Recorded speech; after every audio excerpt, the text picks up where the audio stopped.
충격적인 사실, 1조 원의 유산과 왕족의 지위를 버리고 한국행 비행기에 올랐습니다. 믿기 힘든 일이 벌어졌습니다. 사우디 왕세자의 조카, 중동 최대 석유 기업의 상속녀 라일라 알 파이잘이 왕가가 준비한 수백억 규모의 정략 결혼을 거부하고 서울의 한 편의점 야간 알바생과 함께 사라졌다는 사실. 전 세계 언론이 뒤집어졌습니다. CNN 인터뷰에서 공개된 라일라의 이 한마디가 지금 이 순간에도 억만장자들의 세계를 뒤흔들고 있습니다. 월스트리트 저널은 세기의 로맨스라 칭했고 BBC는 현대판 알라딘과 자스민이라 보도했습니다. 어떻게 금으로 지은 궁전의 공주가 서울 뒷골목 편의점 알바생을 선택하게 되었을까요? 그리고 그녀가 말한 지켜줬다는 말의 진짜 의미는 무엇이었을까요? 잠깐, 이 엄청난 반전의 주인공 한국 남자 정도윤에게 응원의 댓글 부탁드립니다. 좋아요와 구독, 알림 설정도 잊지 마시고요. 지금부터 이야기 시작합니다. 황금빛 철창 속에 갇힌 한 송이 장미, 그것이 바로 제 존재였습니다. 저는 라일라 알 파이잘,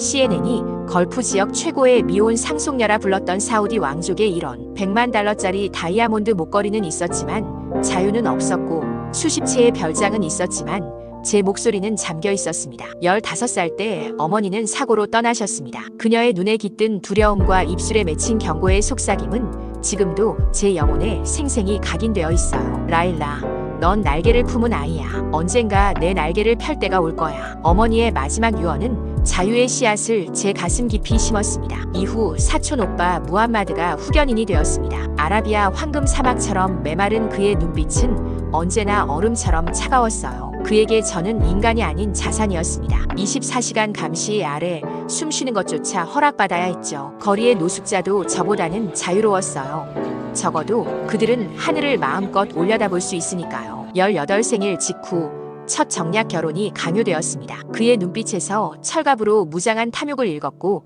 전신이 얼어붙는 공포 속에서도 거절했죠. 무함마드의 인내심은 점점 바닥을 드러냈고 그의 압박은 독사의 송곳니처럼 날카로워졌습니다. 이번이 마지막 기회다. 거절은 용납하지 않겠어. 이번 상대는 피해 제국을 건설한 무기 중개상의 아들. 8캐럿 다이아몬드 반지와 약탈된 고대 유물들을 약혼 선물로 보냈죠. 무함마드는 이미 5억 달러 규모의 계약에 서명했고 제 의사는 중요하지 않았습니다. 저는 계약서의 부록에 불과했으니까요. 절망의 검은 나락에서 허우적거리던 어느 날 우연히 한국 다큐멘터리를 보게 되었습니다. 새로운 세대, 새로운 선택이라는 프로그램이었어요. 자신의 삶을 직접 설계하고 꿈을 쫓는 청년들의 눈빛에서 본 자유의 빛은 제 영혼을 뒤흔들었습니다. 존중받는 개인의 삶이라니 가능할까? 그날 밤 어머니의 유품 상자에서 발견한 장미 문양 목걸이를 손에 쥐는 순간 천둥처럼 강렬한 감각이 온몸을 꿰뚫었어요. 어머니의 영혼이 1000마일 너머에서 저에게 속삭이는 것 같았습니다. 자유를 찾아라. 라일라,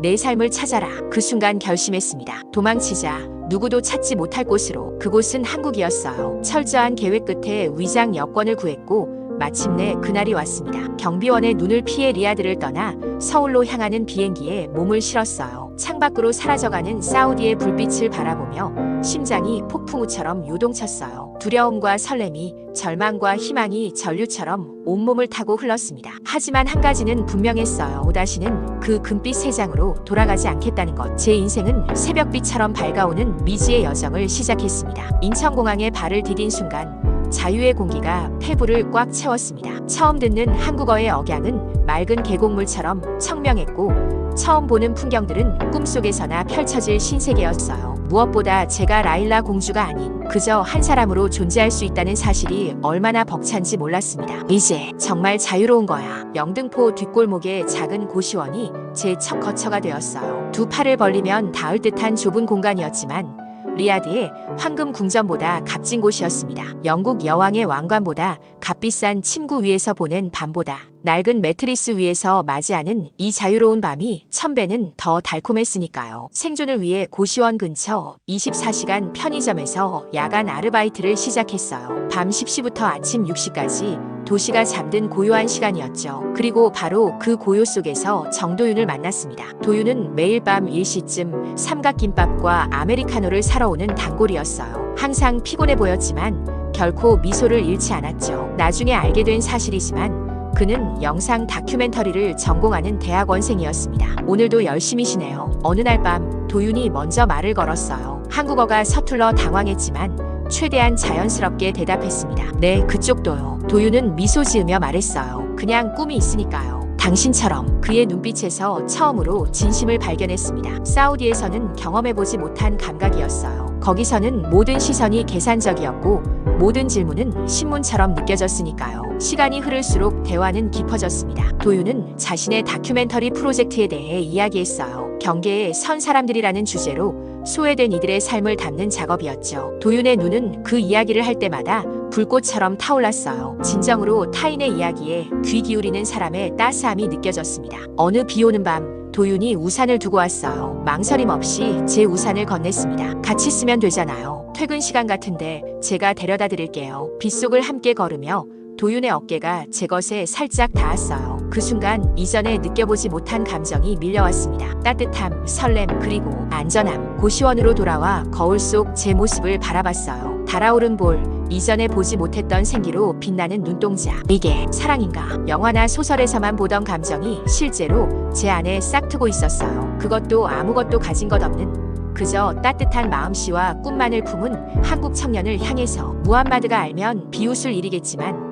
제게는 그 어떤 보석보다 귀중했습니다. 제 인생에서 처음으로 스스로 선택한 감정이었으니까요. 하지만 그때는 몰랐습니다. 무함마드가 이미 저를 찾기 위한 끔찍한 계획을 실행에 옮기고 있다는 사실을. 제 행복한 나날이, 자유롭던 순간들이 곧 피로 물들 운명이라는 것을. 이슬비 내리는 새벽, 고시원으로 돌아오는 길에 등골을 타고 올라오는 악몽 같은 한기. 누군가가 저를 지켜보는 것 같은 뱀의 시선. 방문을 열자 숨이 턱 막혔습니다. 침대는 찢겨 있었고 옷장은 뒤집혀 있었으며 창문은 반쯤 열려 있었어요. 누군가 제 방을 뒤진 것입니다. 무함마드. 이름을 속삭이자 공포가 서리처럼 온몸을 휘감았습니다. 며칠 후 편의점 앞에서 검은 정장 차림의 중년 남성을 발견했어요. 그의 눈빛에서 사우디 왕실 정보원 특유의 냉정함이 느껴졌습니다. 그날 밤 퇴근길에 그가 제 어깨를 붙잡았어요. 라일라 알파이잘 씨, 잠시 얘기 좀 하죠.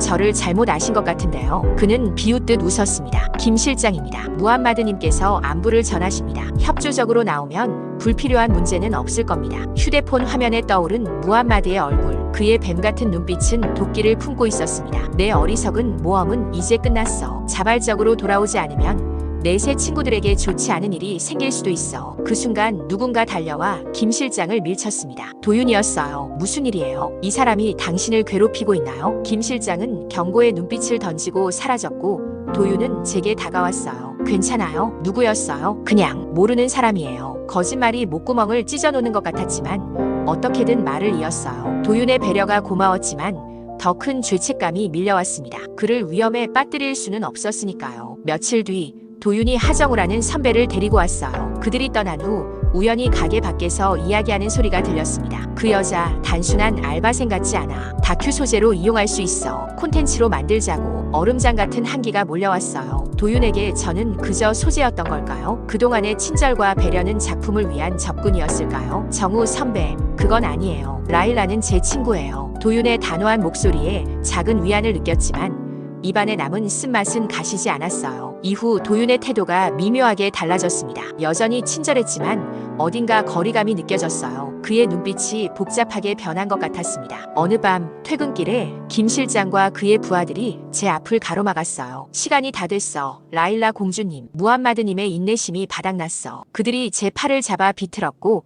아픔에 비명을 지르려는 순간 도윤이 나타났습니다. 그는 저를 구하려 했지만 3명의 남자들에게 둘러싸여 심하게 맞았어요. 주변에 불빛이 켜지자 그들은 도망쳤습니다. 이건 경고야. 다음엔 이렇게 가볍게 끝나지 않을 거야. 상처 입은 도윤을 병원으로 데려가며 마음속 갈등이 더욱 깊어졌습니다. 이대로는 그를 더 큰 위험에 빠뜨릴 수 없었어요. 모든 진실을 말해야 할 때였습니다. 하지만 그러면 도윤도 표적이 될 텐데 어떤 선택이 옳은 걸까요? 병원 의자에 앉아 도윤의 치료를 기다리며 수천 가지 생각이 폭풍처럼 몰아쳤습니다. 이제 더 이상 도망칠 수 없다는 사실이 납덩이처럼 가슴을 짓눌렀어요. 도윤의 작업실에서 우리 둘만 마주 앉았습니다. 그의 질문에 모든 것을 털어놓았어요. 사우디 왕족으로서의 삶, 어머니의 의문사, 무함마드의 잔혹한 통제, 그리고 도망친 이유까지. 말을 하는 내내 눈물이 강물처럼 흘러내렸습니다. 화났어요. 화나기보다는 혼란스러워요. 하지만 정우 선배 말대로 당신의 이야기를 콘텐츠로 만들까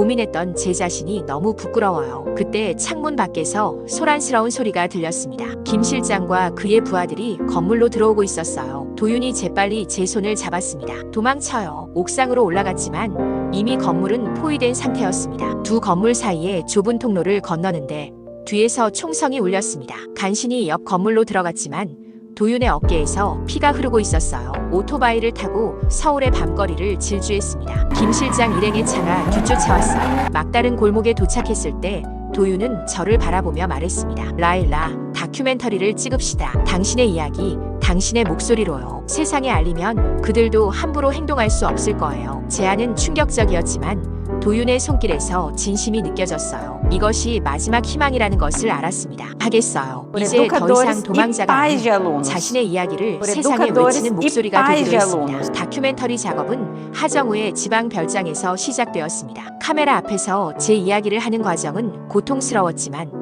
도윤의 인내심 어린 시선이 제게 힘이 되었어요. 목에 걸고 있던 어머니의 장미 문양 목걸이를 보여주었습니다. 도윤이 목걸이를 자세히 살피다 이상한 점을 발견했어요. 이 부분 분리될 수 있는 것 같은데요. 장미 문양의 가운데를 누르자 딸깍 소리와 함께 목걸이가 열렸고 안에서 작은 마이크로칩이 나왔습니다. 어머니가 남긴 비밀이 5년 동안 제 목에 걸려 있었던 거예요. 여러 번 시도 끝에 자유의 아랍어 발음을 암호로 입력하자 데이터가 열렸습니다. 충격적인 증거들이 있었어요. 무함마드가 연루된 불법 무기 거래, 테러 단체와의 비밀 거래, 자금 세탁 기록까지. 어머니의 죽음이 단순한 사고가 아닌 살해였다는 사실이 명백해졌습니다. 무함마드는 이 증거를 없애기 위해 어머니를 죽였고 그 증거가 지금 우리 손에 있었어요. 이건 당신 어머니가 지킨 진실이에요. 그리고 그걸 당신이 전해야 해요. 도윤의 눈빛에서 확신을 보았습니다. 어머니의 유산이 제게 던진 책임이 무거웠지만 동시에 묘한 평화가 찾아왔어요. 마치 어머니가 저를 지켜보며 미소 짓고 있는 것 같았습니다. 우리 다큐멘터리가 더 중요해졌어요. 이건 단순한 개인의 이야기가 아니라 세상이 알아야 할 진실이에요. 세상을 벗어난 장미 사우디 공주의 진실 다큐멘터리가 공개되었습니다. 24시간 만에 조회수가 폭발적으로 증가했어요. CNN, BBC, 알자지라 같은 국제 언론이 이 이야기를 다루기 시작했고 무기 거래 스캔들이 핵심 이슈가 되었습니다. 우리가 해냈어요. 믿기지 않았습니다. 불과 몇 주 전까지 저는 도망자에 불과했는데 이제는 전 세계가 제 이야기에 귀 기울이고 있었어요. 도윤은 사우디 공주가 택한 한국 남자, 정의를 위해 싸운 청년 다큐멘터리스트라는 별명으로 유명해졌지만 여전히 겸손했습니다. 중요한 건 라일라의 용기와 그녀가 밝힌 진실이에요. 저는 그저 카메라를 들었을 뿐입니다. 일주일 만에 국제형사재판소가 무함마드에 대한 조사를 시작했고 저는 한국 정부의 보호를 받게 되었어요. 어느 날 무함마드가 직접 전화를 걸어왔습니다. 너 금으로도 못 사는 기회를 버렸다. 왕족의 삶, 부와 권력, 모든 걸 버리고 그런 남자를 선택했어. 웃음이 나왔습니다. 그 사람은 나에게 단 한 번도 값을 매기지 않았어요. 당신과 달리 그는 나를 소유물이 아닌 사람으로 봤죠. 전화가 끊긴 후 도윤이 다가와 제 손을 잡았습니다. 라일라, 난 가진 건 없지만 지킬 수는 있어요. 당신을, 당신의 자유를, 그리고 우리의 사랑을요. CNN과의 인터뷰에서 한 제 말이 전 세계적으로 인용되었어요. 이 남자는 나를 선택한 게 아니라 나를 지켜줬어요. 다큐멘터리의 성공 이후 국제 여성 인권 단체들로부터 강연 요청이 쏟아졌습니다. 뉴욕의 UN 여성 인권 포럼에서 첫 강연을 맡게 되었어요. 무대 위에서 다리가 떨렸지만 객석에서 도윤의 미소가 저에게 용기를 주었습니다. 한국에서 배운 속담 하나가 제 인생을 바꿨습니다. 가는 말이 고와야 오는 말이 곱다. 제가 인간으로서 존중받지 못했을 때 스스로도 존중할 수 없었습니다. 하지만 한 한국 남자가 저를 인간으로 대했을 때 저 역시 스스로를 인간으로 볼 수 있게 되었죠. 이 속담은 저를 사람으로 만들어줬습니다. 강연은 대성공이었고 세계 각지에서 초청이 이어졌습니다. 특히 중동 지역의 여성들로부터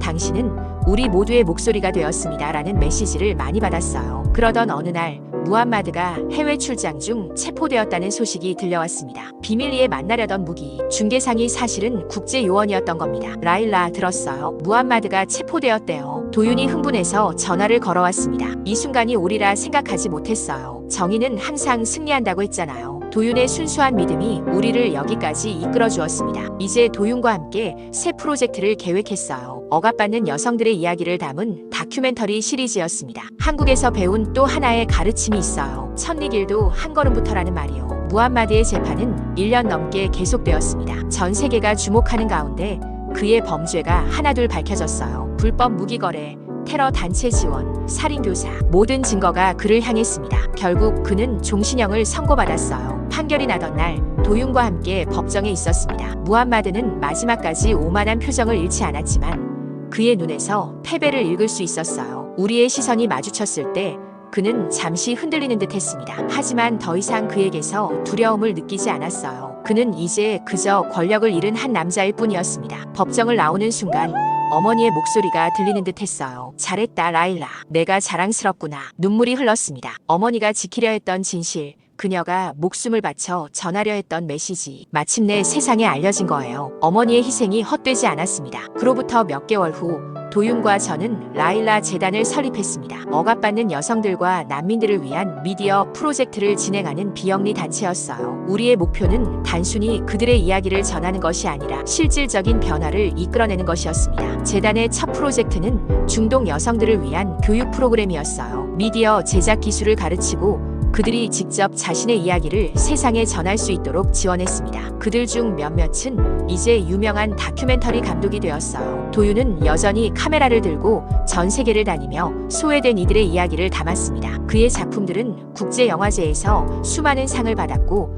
진실을 담는 렌즈라는 별명이 붙었어요. 하지만 그는 언제나 겸손했습니다. 난 그저 진실을 보여줄 뿐이에요. 영광은 그 진실을 말할 용기를 가진 사람들의 것이죠. 국제사회는 도윤을 사우디 공주가 택한 한국 남자라 불렀습니다. 그 타이틀은 언제나 그를 따라다녔지만 도윤에게는 그저 웃음거리일 뿐이었어요. 그에게 중요한 건 오직 진실과 사랑뿐이었으니까요. 우리의 사랑은 세계적인 로맨스가 되었습니다. 때로는 그 관심이 부담스럽기도 했지만 그것이 다른 여성들에게 희망이 된다는 사실이 위안이 되었어요. 진정한 사랑은 권력이나 재산이 아닌 서로에 대한 존중과 진심에서 비롯된다는 메시지를 전할 수 있었으니까요. 어느 날 도윤이 깜짝 프로포즈를 했습니다. 화려한 장소도 비싼 반지도 없었어요. 그저 우리가 처음 만났던 편의점 앞이었습니다. 그곳은 이제 유명한 관광 명소가 되어 있었지만 우리에게는 여전히 소중한 추억의 장소였어요. 라일라, 난 당신과 함께하는 모든 순간이 소중해요. 앞으로도 영원히 함께해주겠어요. 화려한 말도 거창한 약속도 없었습니다. 그저 진심 어린 물음이었어요. 망설임 없이 네라고 대답했습니다. 결혼 후 우리는 서울과 뉴욕을 오가며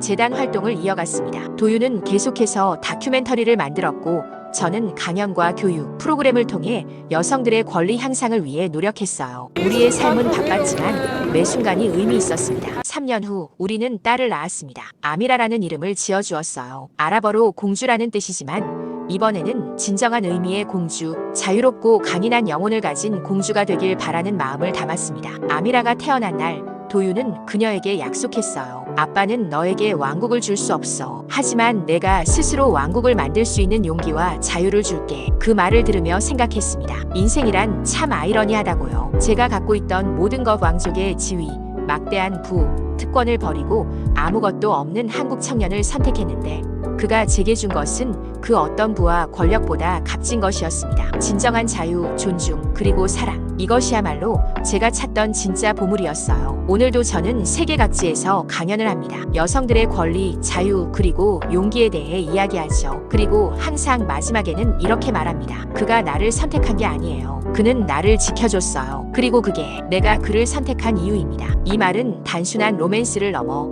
인간의 존엄성과 자유에 대한 선언이 되었습니다. 도윤은 여전히 카메라 뒤에서 세상의 진실을 담고 있고 저는 그 앞에서 목소리를 높이고 있어요. 우리는 서로 다른 방식으로 하지만 같은 목표를 향해 나아가고 있습니다. 때로는 밤중에 고시원 창문으로 별을 보던 그 시절이 생각납니다. 그때는 두렵고 불안했지만 그 별빛 속에서 희망을 보았어요. 그리고 그 희망은 지금 현실이 되었습니다. 우리의 이야기는 끝나지 않았어요. 사실 진정한 이야기는 이제 막 시작되었을 뿐입니다. 여러분, 오늘 제가 들려드린 이야기는 자유를 향한 열망과 진정한 사랑의 힘을 보여주는 여정이었습니다. 황금 세상에서 벗어나 자신의 날개로 비상하게 된 한 여성의 용기, 그리고 그녀를 소유하지 않고 지켜준 한 남자의 진심이 만들어낸 기적 같은 이야기였죠. 여러분의 구독과 좋아요가 큰 힘이 됩니다. 감사합니다.